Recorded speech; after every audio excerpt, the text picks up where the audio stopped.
পিছে নাম কি তাইৰ? নেহা নেহা উপাধি চুপাধি নাই নি? তোমাক কেলে লাগে বোৱাৰী বনাবা নেকি? এক মাৰ দিম।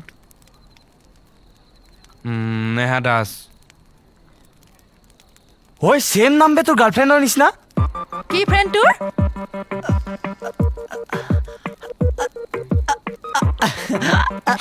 নহয় শুনা না, শুনি লোৱা তই শুনি ভাল লাগে কথাবোৰ।